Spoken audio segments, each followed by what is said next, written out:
Senhores telespectadores, muito bom dia. Durante agosto aconteceram muitas coisas. Olhem, recebi muitos livros, muitas cartas. Há 3 casos que eu acho que não podia deixar de responder hoje. O primeiro é este. Um Futuro para Macau, que é um livro do general Rocha Vieira, que foi o último governador português de Macau. Neste livro, ele publica as intervenções, e isto dá uma ideia da evolução de Macau durante os últimos 10 anos em que lá oscilou a bandeira portuguesa. É um livro notável por uma razão. Descreve uma década de glória.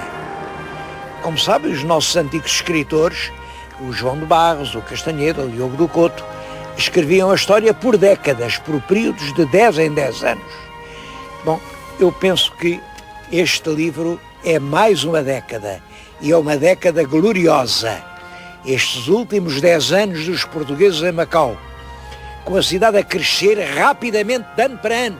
Parece que quanto mais perto vinha ao fim da nossa saída, maior era a obra construída, maior a ampliação da cidade, mais gigantescos e mais belos os monumentos, os museus. Acho que Portugal deu uma grande lição de nobreza e de saber estar no mundo nesses últimos 10 anos em que esteve em Macau. Por isso, acho que este livro do general Rocha Vieira é realmente um livro histórico. Quero falar no outro livro que também me impressionou muito, por outras razões. Este livro recebi-o ontem. Chama-se Mundos Animais, Universos Humanos. É um livro de ciência no mais estrito e rigoroso sentido da palavra, publicado pela Fundação Calouste Gulbenkian nos textos universitários. Bom, é um longo livro, são mais de 500 páginas, sobre os problemas mais complexos do comportamento geral, desde a paramécia até ao homem inteligente, consciente, religioso. Bom, é, aliás, uma espécie de história da cultura. Cultura desde o estremecer do primeiro animal até à atitude do sábio ou do pensador, porque tudo isso tem uma raiz comum. E é esse espetáculo deslumbrante da formação da consciência no mundo que este livro representa.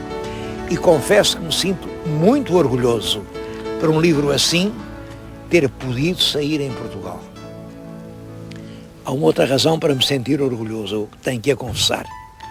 É que o autor deste livro é o meu filho mais novo, é o meu filho Rodrigo. O senhor telespectador vai dizer, essa não é a última razão, essa é a primeira, pois se é teu filho que admira, é possível, é bem possível que seja a primeira. Nestas coisas é tão difícil a um pai distinguir, mas haverá algum senhor espectador que ache mal que eu admire as obras dos meus filhos. O terceiro assunto é uma carta que recebi ontem. É do senhor Gabriel Saraiva Cavaco. É uma carta de um peregrino. Este senhor continua a repetir as peregrinações de Santiago. Nesta longa carta, ele diz-me que foi até Santiago com o bordão do peregrino. Eu tenho aqui um bordão de peregrino. Este é o bordão que os peregrinos de Santiago levavam este bordão para se apoiar no caminho, com esta cabaça em que lhes matava a sede. Faz agora 1000 anos, estamos em 2003, no ano de 1003, milhares e milhares de cristãos, vindos de todos os lados da Europa, encaminhavam-se para Compostela.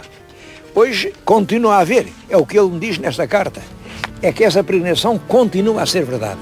Ele próprio a fez, meteu-se a caminho, arranjou um bordão igual a este, arranjou um chapéu de peregrino, os chapéus são assim, isto é o chapéu do peregrino, que leva aqui a concha de São Jacques, era isto que lhes servia de copo para comerem, para beberem, e ele, com isto, fez a peregrinação e diz-me espantado. O pior é que durante toda a peregrinação, ele veio lá da França, atravessou a França, os Pirineus, veio o norte, anda todo aquele caminho, andou centenas e centenas de quilómetros e não ouviu falar em Portugal.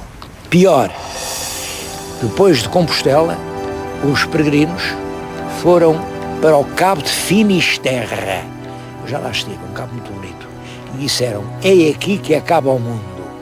A Europa acaba aqui, neste Cabo de Finisterre. Bom, isto era assim para os peregrinos de há 1000 anos, mas ele escreve-me a dizer, então, não há maneira de convencer as pessoas de que o mundo continua, que depois de Finisterre, depois há o Rio Minho, há o Rio Lima, e há a cidade do Porto, e há as Beiras, e há Serra da Estrela, e há Lisboa, e há o Algarve, e ele quer trazer a peregrinação até à Ponta Sagrada de Sagres. Bom, é claro que eu não acredito que isso seja possível, porque as peregrinações tinham na sua origem um espírito religioso que hoje já não existe. Em todo caso, impressionou-me muito este pedido de um peregrino que, desterrado 1000 anos no tempo, continua a ir até Compostela. Mas eu vim aqui não foi para lhes falar nem de livros nem de peregrinos, foi para lhes falar de uma grande figura que é o Santiago. Vamos lá ver quem era o Santiago.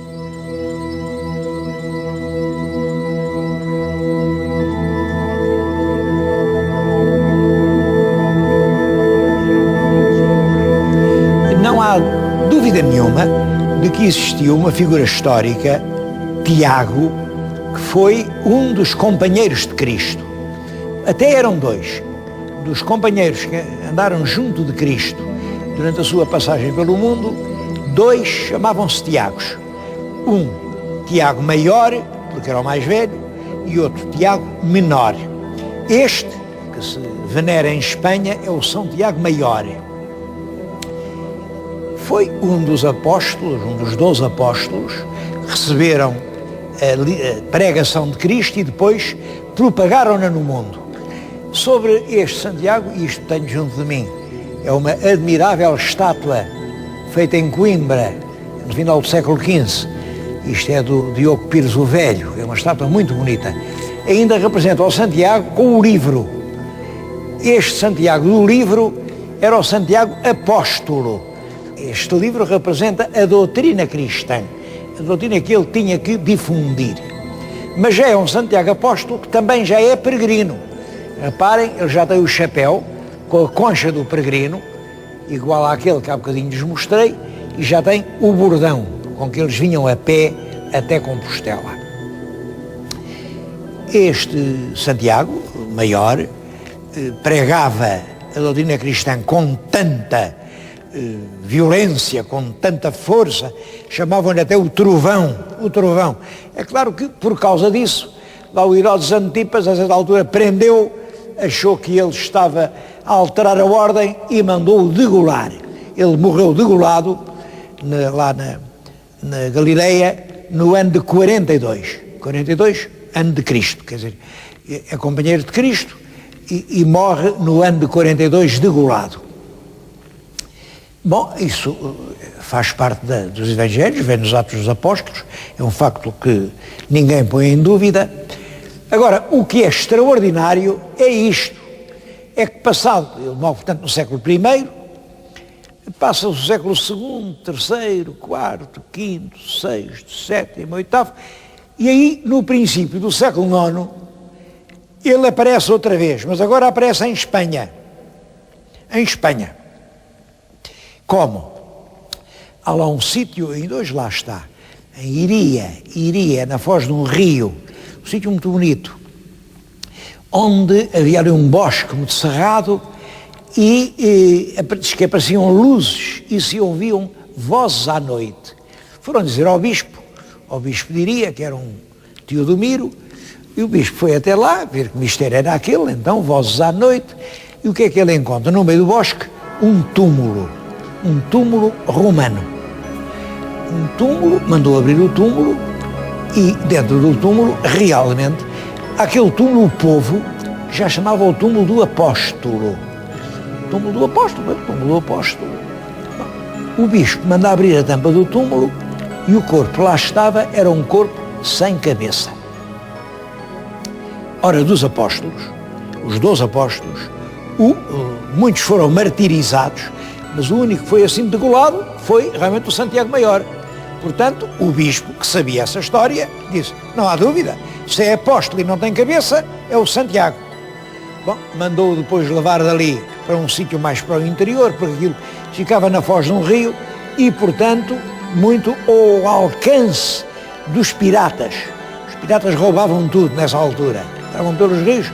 Ele levou mais para dentro, para um sítio onde se chamava Campo Stele, onde mais tarde se começa a construir uma igreja cada vez mais bela, cada vez mais grandiosa, que é hoje o gigantesco templo de Santiago de Compostela.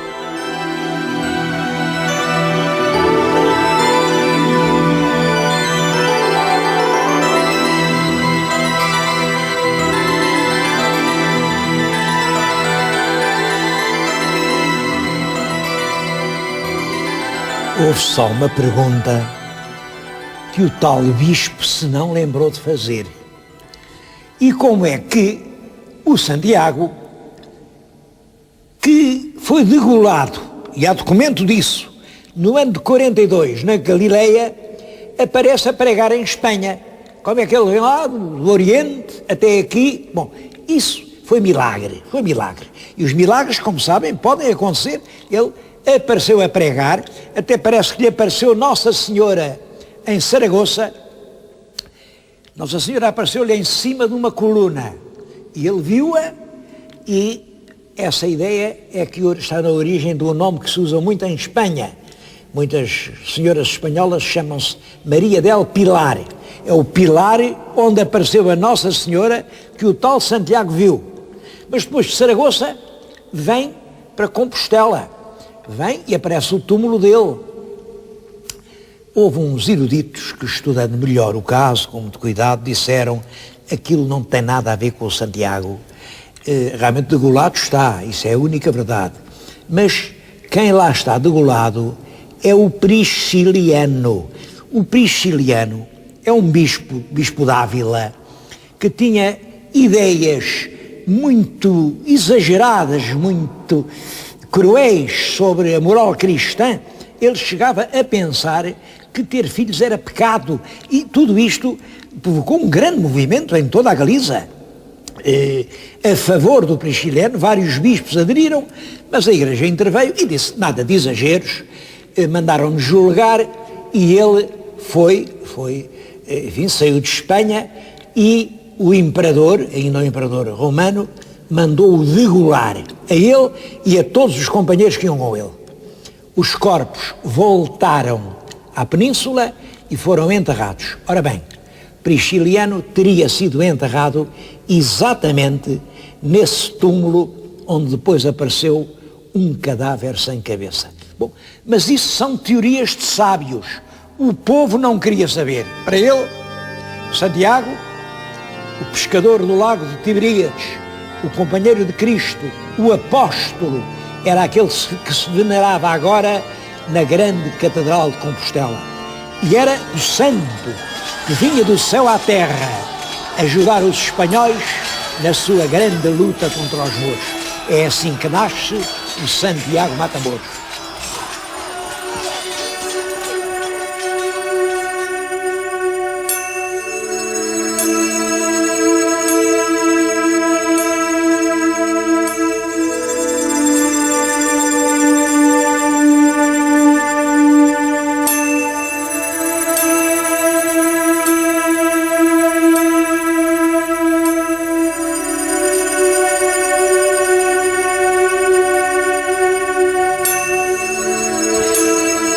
O tal encontro do túmulo com o cadáver decapitado foi no princípio do século IX.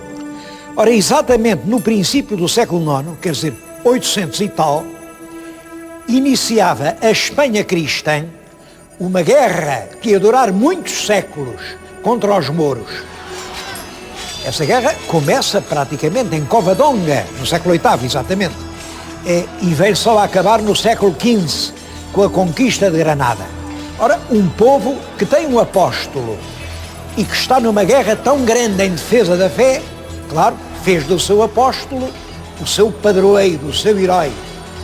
E assim aparece o Santiago, que auxilia os cristãos que lutam pela fé nas grandes batalhas contra os mouros.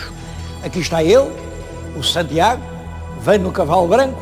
Olha aí o mouro que já está morto aqui, o mouro com calções encarnados, e ele cavalga-lhe em cima, sem piedade nenhuma, e desembainha a espada para matar mouros para aí fora. Em todo o nosso país houve estátuas destas. O cavalo é sempre branco, porque como Santiago vinha do céu, era uma nuvem que tomava a forma de um cavalo, e depois via-se ele cá embaixo a combater.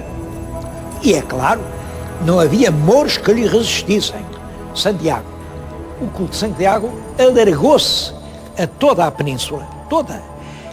Em Portugal, no nosso país, segundo o dicionário do Alberto Costa, eu estive a contar ontem, há pelo menos 120 povoações com o nome de Santiago. Claro, povoações entre lugares, aldeias, vilas e cidades.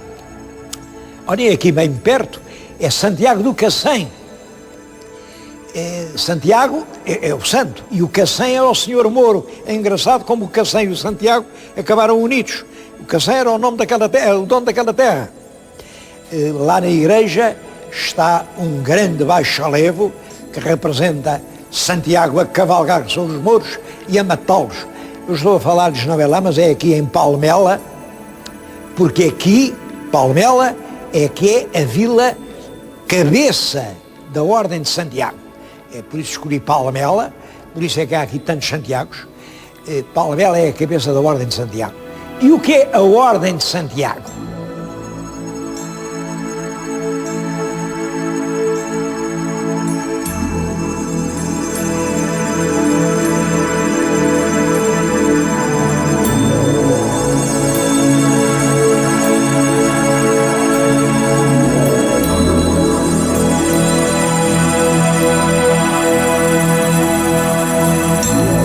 A Ordem de Santiago era, por um lado, uma comunidade de guerreiros, eram militares, um grupo de militares. Por outro lado, uma ordem de monges, de religiosos. Eram religiosos, mas também eram militares. Porque o papel deles era não orar, mas sim combater pela fé. Bem, como sabem, as ordens nasceram durante as cruzadas. Foi na Guerra Santa, durante as cruzadas, que nasceram os Templários. Já fiz um programa sobre os Templários. Depois em Portugal se transformaram na Ordem de Cristo. Nasceram os Hospitalários, que hoje são ainda em todo o mundo a Ordem de Malta. E do mesmo modo, em Espanha, durante a guerra contra os mouros, um rei de Leão, o rei Fernando II, que foi aliás um grande rei, resolveu reconhecer um grupo de cavaleiros que se tinham unido para fazer uma espécie de unidade militar no combate contra os mouros. E eles adotam como seu padroeiro Santiago e ficam chamados a Ordem de Santiago. Essa ordem era espanhola, teve sede, por exemplo, em Cáceres, chamavam-lhe Ordem de Cáceres. Também teve ordem na cidade do Clés, os Cavaleiros do Clés. Aqui em Portugal, ela foi fundada, como lhes digo, pelo rei Fernando II no ano de 1170. 1170, reinava em Portugal o nosso Dom Afonso Henriques. Mas 2 anos depois, já o Dom Afonso Henriques dava aos cavaleiros daquela ordem a vila e o castelo da Arruda. Bom, isso há o documento. Eu acho que também lhes deu Palmela, Sesimbra, Alcácer, acho eu. Mas não há documento, só mais tarde é o filho, o Dom Sancho. Dom Sancho gostava muito dos Cavaleiros de Santiago. Quem lhes dá tudo isto, e no testamento de Dom Sancho, aos Cavaleiros de Santiago já se dá o nome de Freires de Palmela. Freires de Palmela, porque era aqui, em Palmela, que eles tinham o seu principal castelo. O castelo não tinha sido feito por eles. Este castelo em que estou a falar, isto tudo é muito antigo, e já cá estava. no tempo dos mouros já cá estava. É possível, na época romana, isto já fosse uma fortificação. A verdade é que é entregue aos freios de Santiago e esteve nas mãos dos freios de Santiago até há relativamente pouco tempo. Digamos, olha, até acabarem as ordens com o liberalismo. E desde então ficou um bocado abandonado, mesmo muito abandonado. Hoje, este Castelo de Santiago é uma sombra do que foi antigamente. Em todo caso, ainda é um dos mais belos monumentos que se podem visitar aqui na região de Lisboa. Tem uma vista extraordinária e é isso que explica a importância que ele tinha. Este castelo dominava a foz do rio Sado. Portanto, a entrada para o interior do Alentejo que se fazia pelo Sado, aqui os cavaleiros dominavam inteiramente isto. Enquanto Alcácer do Sal pertenceu aos mouros, os mouros retaliavam estas terras todas, flagelavam, aprisionavam os cristãos, vendiam-nos como escravos, e eram os cavaleiros de Santiago, aqui, partidos de Palmela, que mantinham a ordem, uma certa obediência ao rei de Portugal na medida em que podiam. Quando Alcácer do Sal é conquistado pelos cristãos, acaba a guerra. Entre os dois castelos, Castelo de Palmela, Castelo de Alcácer, acaba a luta e isso permite que lá embaixo, mesmo junto às águas do rio, nasça uma povoação que vem a ser uma grande cidade, a cidade de Setúbal.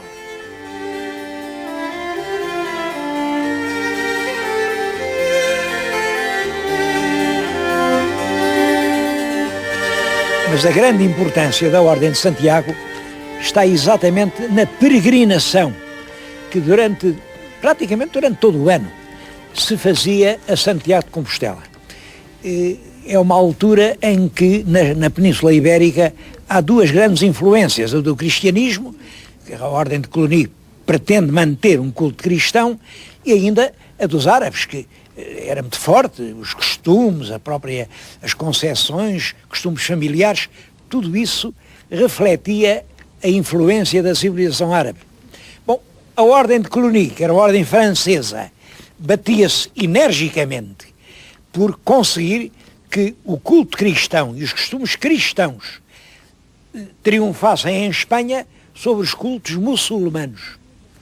E é isso que leva a Ordem de Cluny a dar um grande apoio ao culto de Santiago e, olhem, a peregrinação era de tal maneira importante que aquela grande nebulosa que nas noites de verão se avista no céu, que é a Via Láctea, os povos de toda a Europa chamavam-lhe a Estrada de Santiago, o Caminho de Santiago. Milhões de pessoas percorreram o caminho francês, atravessavam os Pirineus, vinha por todo o norte de Espanha até chegar a Santiago de Compostela. Em Portugal também havia um caminho, claro, era muito menos frequentado, porque Portugal, nessa altura, no século XII, termina no Rio Mondego, e só posteriormente é que, até ao sul, tudo isto foi terra portuguesa, com a grande ajuda, exatamente, dos cavaleiros de Santiago da Espada. Eles ajudavam o rei, por exemplo, no Algarve, foram eles, os cavaleiros de Santiago da Espada, quem ajudou Dom Afonso III e quem tinha ajudado já o Dom Sancho II a conquistar aquelas terras todas. Bom, conquistada a terra, o rei precisava de alguém que ficasse ali para as defender, para as administrar, e ia dando essas terras à Ordem de Santiago. Eu acho que ao sul do Tejo ninguém possuiu tantas terras, desde o Tejo até ao Algarve, como a Ordem de Santiago. Bom, e a capital de tudo isso era aqui em Palmela. Este castelo de Palmela, em que eu estou a falar, foi durante séculos, pode-se dizer, do século XIII, em século XIII que o rei Dom Sancho I usa a expressão os freiros de Palmela, até ao século XVI. É no século XVI que acaba aqui o último mestre, que era o Dom Jorge, um filho do Dom João II, e estas ordens militares são incorporadas nos domínios da coroa. Mas durante todos esses séculos, Palmela é uma das terras mais ilustres do país. É claro que volto à carta que mandou o meu amigo Gabriel Saraiva Cavaco. É claro que era muito bonito se a peregrinação de Santiago chegasse até aqui, com certeza que era. Isso hoje não está nas mãos já propriamente de Santiago. Sabem que eu não digo que o Santiago não continua a fazer os seus milagres, com certeza que faz. Bom, mas a gente já não pode muito fiar-se nos milagres que os outros fazem por nós. Temos que ser nós próprios a fazer os nossos milagres. E hoje a força que está na base dessas peregrinações chama-se turismo. Chama-se turismo. Diz aqui este meu correspondente que no caminho de Santiago espanhol, de 20 em 20 quilómetros, há uma pousada, geralmente feita assim, num velho edifício, num palácio que outrora estava em ruínas, onde os peregrinos, ao fim de andarem 4 ou 5 léguas, podem descansar, beber água, tomar um banho e não pagam nada por isso. Quem quiser deixa uma esmola, quem não quiser não deixa. Bom, aí está. Isso não é um milagre do São Tiago. Isso é um prodígio do turismo espanhol. Eu acho que sim, acho que o nosso turismo tem que começar a fazer uns milagres desses. É preciso levar, não é só os portugueses, é os europeus a descobrir, afinal, que terra é esta de Portugal. Santiago é um santo ibérico. Olhem, durante muito tempo foi ele o próprio padroeiro das armas portuguesas. Quando os nossos cavaleiros carregavam sobre o inimigo, isso dizia-se dar um Santiago. Uma carga de cavalaria chamava-se, em português ainda do século XVI, um Santiago. Porquê? Porque o capitão levantava a espada e dizia, com Santiago. E era sob a proteção de Santiago que a gente carregava sobre os nossos adversários. Portanto, devemos muitas vitórias a Santiago. Claro que os espanhóis também carregavam invocando Santiago. E como podem calcular, o Santiago não sabia para onde havia de se virar. Os portugueses diziam Santiago, os espanhóis diziam Santiago. Isto foi péssimo. Então os portugueses tiveram que arranjar um outro padroeiro. E foi assim que o São Jorge, trazido pelos ingleses, pela aliança inglesa, se transformou no padroeiro das armas portuguesas. Agora, o que está na raiz da nossa história é o Santiago. E que o principal monumento erguido a Santiago é este castelo de Palmela, disso não tenho dúvida nenhuma. O senhor telespectador venha aqui e julgue com os seus próprios olhos.